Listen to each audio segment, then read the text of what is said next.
both the governor of California and the governor-elect of California.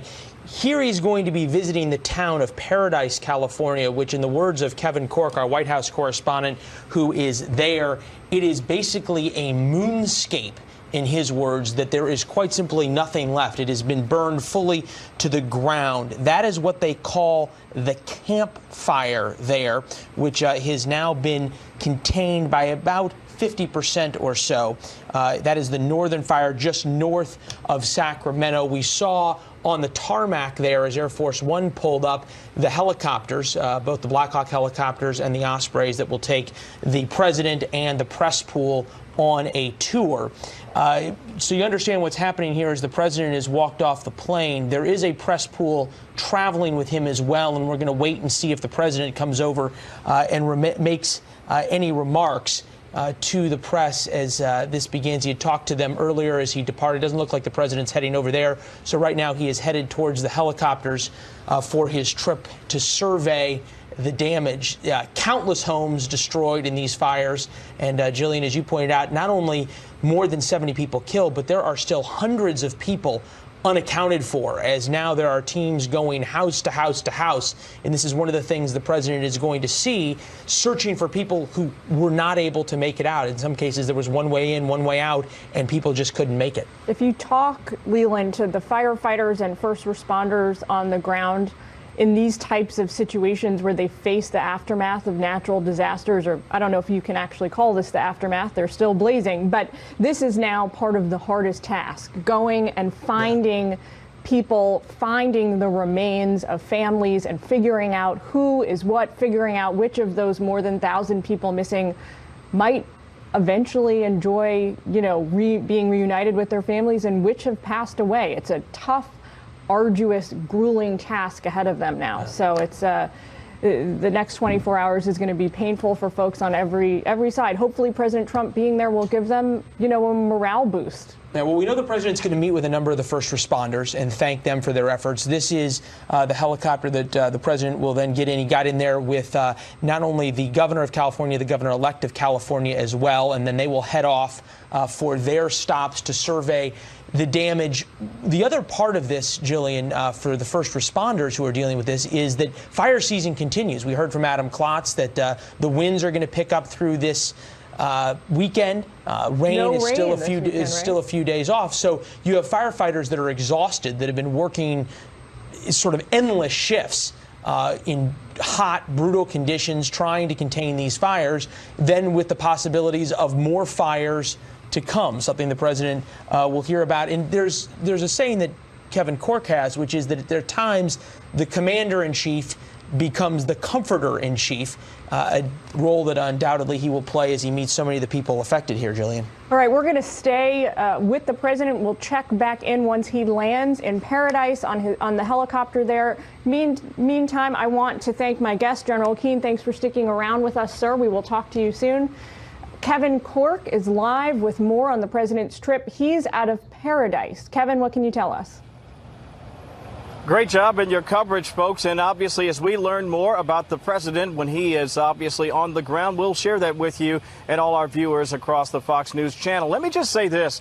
Say what you will about the president. He is consistent in his approach to such disasters. That is to say, the full weight of the federal assistance is always at the ready, and in fact, it's distributed as quickly as possible. In fact, as I take you to Twitter, let me just share a bit of what the president had to say before making his way here to the Golden State. He said on Twitter, "Thank you to Governor Jerry Brown. Look forward to joining you and Gavin Newsom in California.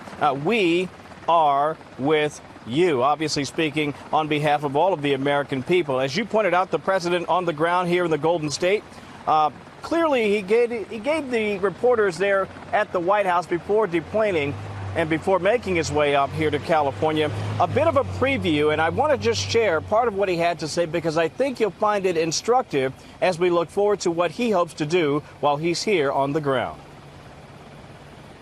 So we're going to California. We're making 2 stops. We're going to the 2 areas that you know very well, and it's a shame. It seems that many more people are missing than anyone thought even possible. And I want to be with the firefighters and the FEMA and first responders. We'll be spending a lot of time. We'll be coming back here, probably landing at 4 o'clock in the morning or something like that. But we want to spend a lot of time. I want you to hang on to the last thing you heard him say there. We want to spend a lot of time. That's really what's behind this opportunity for the president. You've seen the pictures. They've been devastating. You heard Leland mention dozens dead, hundreds more, if not perhaps even as many as 1,000 at last check, still missing because of the fires here. This is a recurring problem, and I just want to share a little factoid to give the people at home a sense of how often this has been a problem and besetting, quite frankly, not just the Golden State, but the American taxpayer. In fact, since 2005, California has received some $6 billion in FEMA grants to fight and then obviously rebuild from the numerous wildfires. And you may be saying, well, how many, Kevin? Well, since 2000, California's had 198 federal disaster declarations. That's the most of any state in the country. And almost all of them, 177 out of 198 federal disaster declarations, involved fires. Now, one of the main arguments that the Trump administration is trying to make is we collectively, the federal and state governments, can do a better job of mitigating these fires before they happen. And maybe that would not only reduce the number of disaster declarations, it would save lives. That's a conversation that the president expects to have both with Gavin Newsom, the incoming governor, Jerry Brown, the outgoing governor, and a number of first responders and those who are here on the ground doing the heavy lifting as this community tries to recover. Jillian, Leland? Kevin, with all the criticism President Trump is receiving, I think now that we've seen the toll in this fire, 75 dead, over 1,000 missing, it's a conversation well worth having. Thanks, Kevin. Leland? All right, we keep watching Marine One as it gets ready to take off from Beale Air Force Base. You can see a number of the other helicopters that travel with the president now taxiing off. Also traveling with the president, a pool in one of the V-22 Ospreys. They're going to be there as the president greets everybody, and that's sort of where we'll end up getting the pictures of him talking to not only first responders, but also talking to those who have lost homes, who are still searching for relatives. And as the president pointed out, it's going to be a long day. He's going to spend a lot of time in Northern California there. That's where the campfire is. That's where Paradise, California is. That, as so many have said, has been leveled in a way that there's not much recognizable left. The other place he is going to visit come this afternoon, California time, is down near Los Angeles. The Woolsey fire that destroyed so much of Southern California, Malibu, that we all know that is along the Pacific Ocean. And in some cases, the fire went all the way down to the beach. Jonathan Hunt is there as some folks have been allowed to return to their homes, or perhaps what was their homes. Jonathan.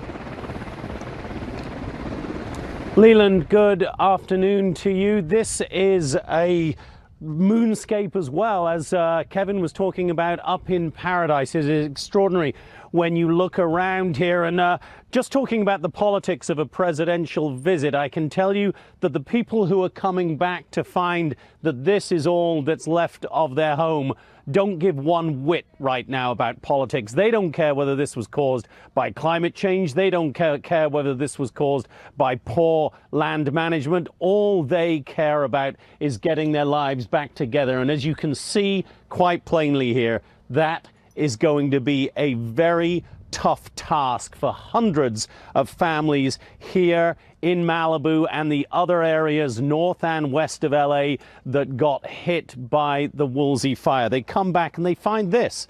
Absolutely nothing salvageable whatsoever. And as you look over there to the horizon beyond us, those are the Santa Monica Mountains over there. Those are the mountains over which the flames came, and they rushed down there so quickly, so fast, that very few people here in Malibu had any time to grab anything except the barest of essentials. So they didn't have time to gather photo albums, all those things, all those memories that people like to keep hold of. There just wasn't time. Now, when are they going to be able to get back in here? Well, that's a question I have friends who live here are asking every day, if not several times a day right now. And the answer is not good, Leland. We're being told that it could take some time, days, even weeks, simply because it's so dangerous. And right now, there's no power in any of these areas. Listen here to a spokesman from SoCal Edison.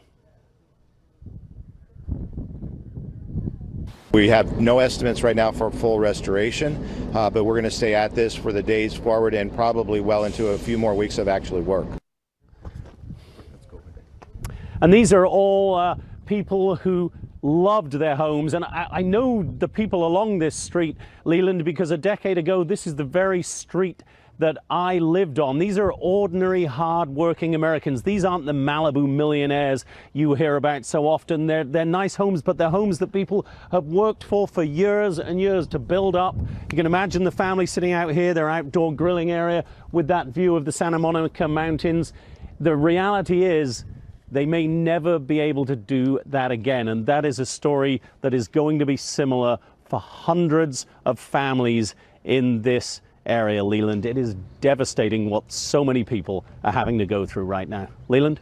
Now, you make a very good point in terms of what people care about at a time like this. Jonathan Hunt, Malibu, California, with some of the stories undoubtedly the president will hear as he heads to Southern California. Jonathan, thanks so much. We'll keep watching the president for his movements a little bit north of you. Election workers across Florida examining thousands of contested ballots by hand now before tomorrow's deadline. Peter Ducey's live in Broward County, Florida, with the latest on that manual count. Peter? Jillian, the hand recount in the Senate race here helped the Democratic incumbent Senator Bill Nelson narrow the gap with Republican Governor Rick Scott by 274 votes. That is tens of thousands of ballots fewer than Nelson's lawyer, Mark Elias, had been saying would help them here in Broward County. So now Nelson's lawyers are inside trying to figure out why the recount total is off by 2,000. The ballots are in the building. The ballots are in the building. Somebody must have put their stack in a tray where it didn't belong, and we didn't pick that up. What we can do is go back and recount. I believe the shortage looks like it's in early voting. We can go back and recount that. The ballots are in this building. There would be nowhere else for them to be, but they are misfiled. But there are two reasons the 2,000 missing ballots aren't going to make a difference. One, they wouldn't put Nelson ahead even if he got all of them. And two, the machine recount results were submitted 2 minutes late and rejected. So the original Election Day count is the one that stands. And of course, that was before anybody realized there were thousands of ballots missing. The Nelson campaign was also just set back by a federal judge because they wanted the state to bend the rules and count ballots that weren't received in the mail by 7 p.m. on Election Day. And the court decided not to make an exception to the election law. That impacted thousands of ballots, which means it's thousands that can't ever possibly wind up in Nelson's column. Governor Rick Scott, who claimed victory in this Senate race that still has not been certified, is now accusing Nelson's lawyers of just trying to play this out in court so that they might be able to alter election law in Florida ahead of the 2020 presidential contest. Jillian? Not reassuring at all. Peter Ducey, thanks for that reporting. Leland? All right, with that, to try to make sense of this, if you can, we bring in Florida Talk Radio host Brian Mudd from just a little bit north of Peter in Palm Beach County. What is it about you guys in Florida and elections, man? It just seems to go from like the sublime of hanging chads to now the ridiculous of 2,000 ballots missing.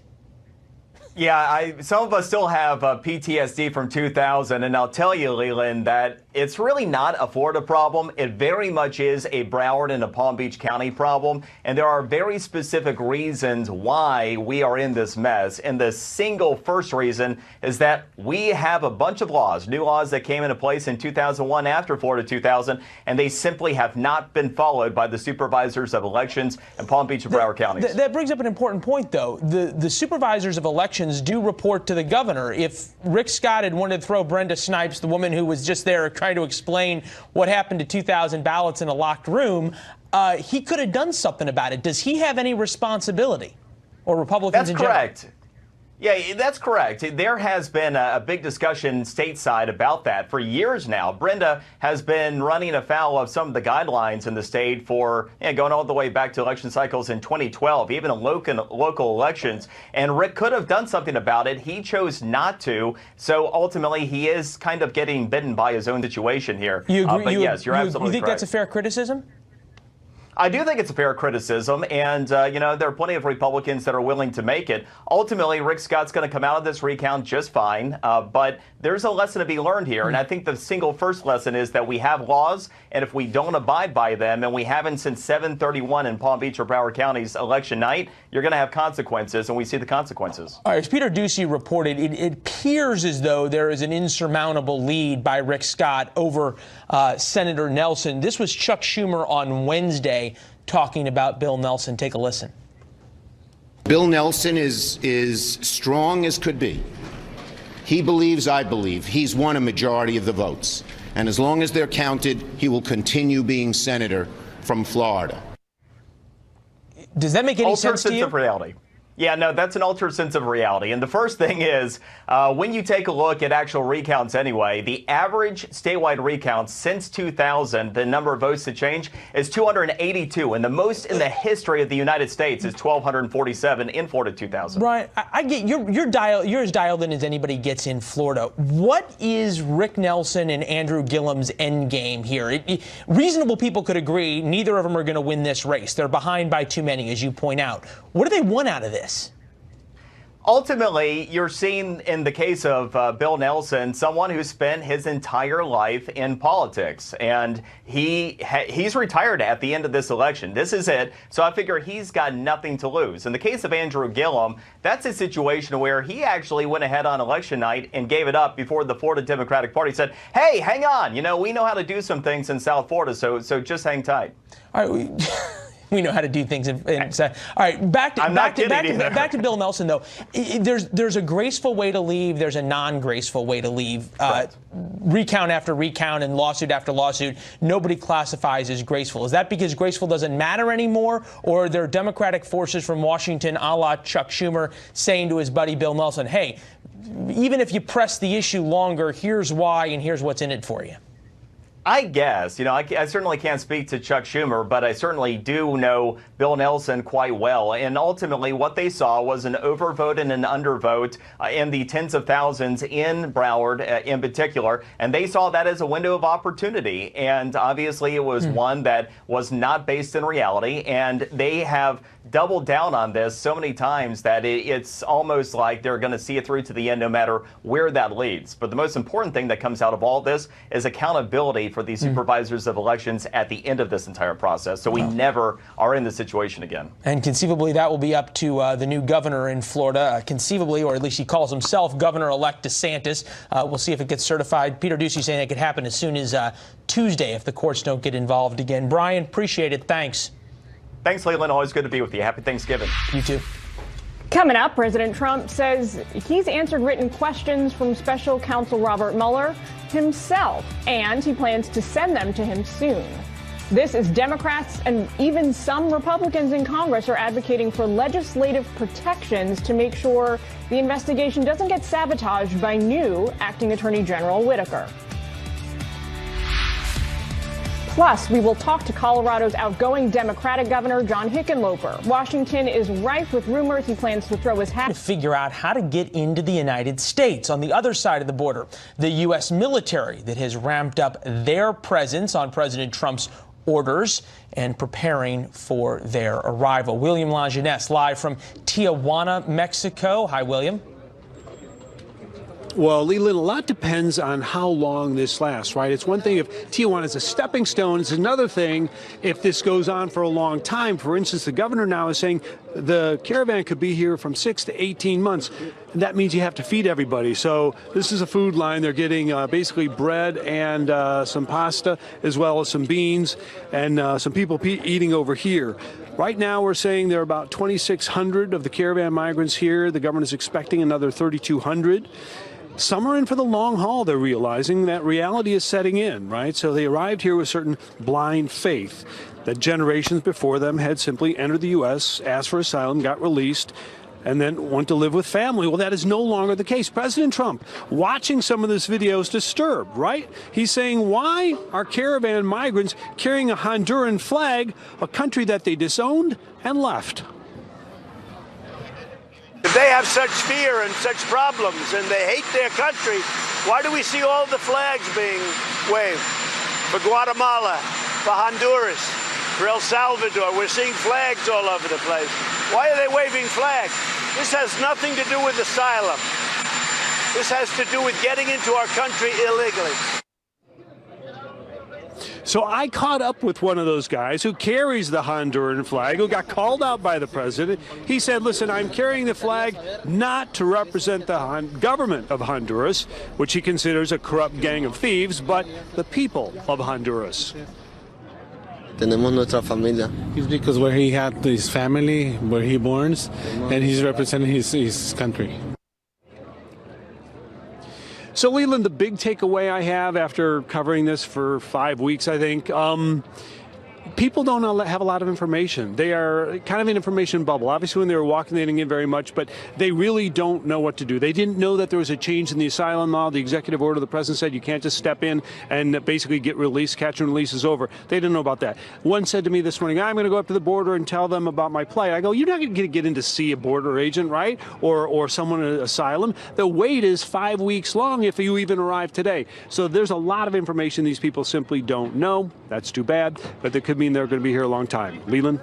As you point out, William, just at the beginning of this situation and of your great reporting on it, excellent work. You'll be in Tijuana a lot more this fall and winter. Appreciate it, my friend. You bet. For more insight on the situation at the border unfolding now, I want to bring in Texas Republican Congressman Michael Burgess. Congressman, thanks for joining us on a Saturday. You saw those live pictures out of Tijuana just now, along with all of us. Those people don't look like a national security threat to me. Those people look like people who have traveled a long way. They're tired, they're probably hungry, and they're scared. Well, first off, Jillian, thanks for having me on this afternoon. I appreciate it. I will tell you, after several years of traveling to at least the Texas border and going into the shelters that we provide for unaccompanied minors coming to this country, having traveled to Central America myself, I get it that there are people who do leave for economic reasons, but the statement that was made in the lead-in to this, the rhetoric that is used in the United States Congress, the rhetoric that in the previous administration came out of the White House, was one that implied that if you could get here, you would get a permiso, you would get a slip of paper that told you could come in the country and stay. And that is really what has been so injurious. Think of the difficulty that those people encountered on their trek up here.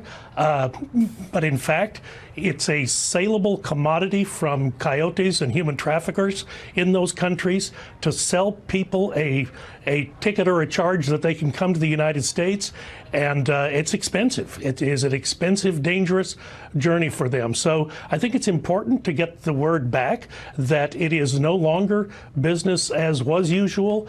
You are going to have to comply with our asylum laws, and the fact of the matter is it's not a free ticket in. Look, complying with asylum laws is one thing. That's, a priority for the administration. But critics of the president will say, why create an environment that's inhospitable to refugees and asylum seekers? This is a strong point for America. It's always been thus. Why do we have to change that? Well, I don't think that is the choice at all. Actually, the difficulty will be on the southern side of the United States border in Mexico. But look, the United States of America takes in more people legally every year than every other country on the face of the earth combined. And it has been that way for several years. I don't have the figures for 2017, the first year of the full year of the Trump administration, but I believe that number will be even a little bit higher. So it's not that we're not welcoming to immigrants, but the other side of this is in 2012, when President Obama unilaterally said, I'm going to change by executive order the immigration laws of this country, the word went back that, hey, if you can get up there and get one of these notice to appear, again, called a permiso, then you're going to be in the country and you've got nothing to worry about. And look at the dollars when unaccompanied minors come into this country. They become then the charge of the Department of Health and Human Services. All right, well, Department Congressman, if the administration is planning to welcome people at lawful points of entry, why has the president sent thousands of troops to the southern border? Why are they spread out along all entry points of the border for hundreds of miles?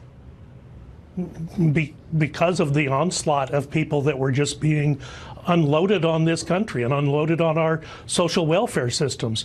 Children that are going to have to be placed in schools, children whose vaccination status is not known. And this has been going on for several years. So you're comfortable with the idea that, as critics of the president say, he has now militarized the southern border. This is fine to you? Well, of course, it's not the first time in U.S. history that's happened. But look, here's what I think is more important. The governments of those countries, Honduras, El Salvador, Guatemala, the governments of those countries, no one forced those people to run for president of those countries, but they have the obligation to take care of their people. And we are spending a ton of United States tax dollars on taking care of their children who arrive in this country. I think we should deduct that figure from foreign aid that goes back to those countries, make it about their money, and that will make it important to those leaders. They need to be stepping up and doing a better job, not encouraging these caravans to leave. All right, Congressman, thanks for joining us today. Thanks for infusing this conversation with some reasonable, level-headed talk. We appreciate it. We'll have you back soon. Thank you. Leland. All right, President Trump in California, getting off Air Force One. You can see there a few minutes ago. He is on board Marine One. We'll check in when he lands at his first location. And with the midterms over, the Democratic Party is already looking ahead to 2020. 2016 didn't work out so well with them. One person who thinks he could be a 2020 prospect, Governor John Hickenlooper. Ellison Barber joins us live from studio. Welcome with the latest, Allison. Hey, Jillian. Yeah, so President Trump told reporters that he personally answered about 140 questions. He said he answered 142. Some, he said, were questions, a few big questions that they thought they were going to get and didn't necessarily get. He says that they will be submitting those answers this coming week. It's a lot of the things we asked for. There's some things, there are 4 or 5 big things left off. I think we'll probably get them too. But it's, as you know, it's a very complete list. I think it's 142 items. That's right. And that's a lot of items. It didn't take very long to do them, and they were my answers. I don't need lawyers to do that. Now, you need lawyers for submittal. President Trump says he answered the questions easily, but also talked about his concerns over a perjury trap. The special counsel's investigation into Russian meddling in the 2016 election has resulted in indictments of at least 30 people and 3 Russian entities. 4 former Trump campaign aides pled guilty to charges related to the special counsel's investigation. The president has repeatedly criticized special counsel Robert Mueller and the investigation into ties between his campaign and Russia. On Twitter this week, he called Mueller's team a disgrace to our nation and said they refuse to look at bad acts and crimes on the other side. That not pleasing a whole lot of Democrats. For what seemed like the millionth time, the president angrily, wildly, and baselessly ranted about the special counsel's investigation. It doesn't matter to him that his claims have no basis. House Democrats demand once again that in our negotiations on the omnibus bill, that the GOP leadership join us, including language that would say the special counsel to protect any special counsel. Trump forced out Attorney General Jeff Sessions and named Matt Whitaker acting Attorney General. Democrats say Whitaker is problematic because he's criticized the special counsel in the past, publicly criticized it. There are also questions about the legality of his appointment. Some congressional Republicans, like Texas Senator John Cornyn, are urging the White House to quickly submit an Attorney General nominee to try and eliminate some of those concerns. Jillian? Ellison, thanks for that reporting. You always cut through the crap and bring us the stuff that matters. Leland? Florida. Full recount underway. Hand recount, that is. The deadline tomorrow. What to expect as the clock winds down. And Minority Leader Nancy Pelosi has announced her bid for House Speaker.